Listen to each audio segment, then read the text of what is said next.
So this is Frank Radice. Welcome back to the Red Touch Media continuing series on the future of content. We're here at the Skull Candy booth, and we're talking to Tim Hanlon, who is the CEO and founder of the Vertere Group out of Chicago. Tell me a little bit about what you get out of this kind of a conference.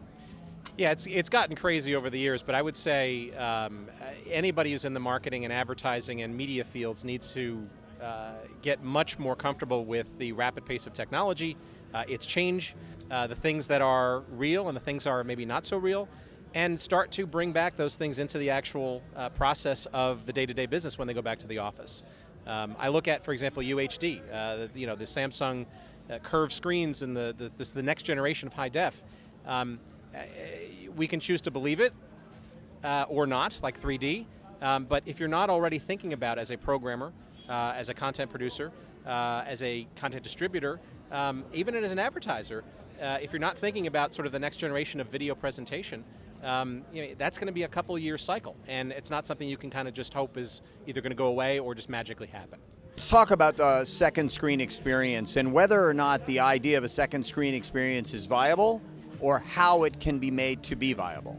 Yeah, I think a lot of people have been disappointed at how quickly the hype around and the opportunity around a second screen action or activity around television viewing has kind of come and gone. I think a lot of people are kind of scratching their heads as to say, well, why isn't this sort of really taking off? I think it really boils down to narrative. If programming has enhancements to be had that really helps embolden the narrative, I think live sports, I think news, I think weather, I think perhaps live events. I don't think dramatic motion pictures. I don't think serial dramas. I don't think sitcoms. Those things tend to be more fun, nice to haves, with trivia and polls and that kind of stuff. But if you're fundamentally improving the experience for a certain subsegment of consumer, and I think that's important too, not everybody's going to want to two-screen their television experience.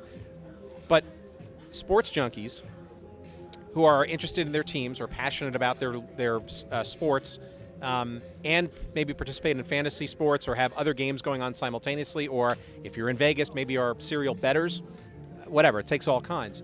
I think the reality is that can be enhanced, and there's only so much that a director and a producer can squeeze into that one screen. So multiple camera angles, statistics, real-time. All end up looking like CNBC. It could be, but again, CNBC and all those sort of the collision of data on the screen, those are decisions made by directors and producers, right? What if the consumer can be a bit more in charge? For some people, that's not enough, right? For some people, it's too much.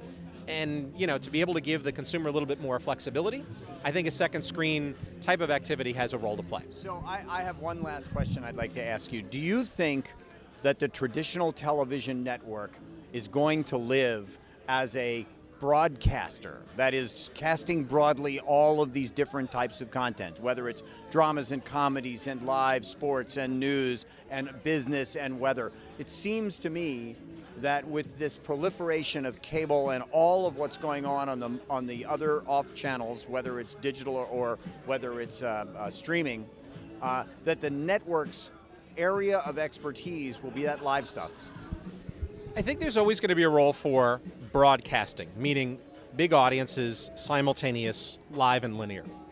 Sports is the ultimate example of that, but I see events, I see certain types of quality and exclusive programming still being that. And I think it's going to be quite a bit of time before the measurement of the television experience via Nielsen and others to evolve to what is really becoming much more of a non-linear, on-demand, when you want to watch it kind of experience.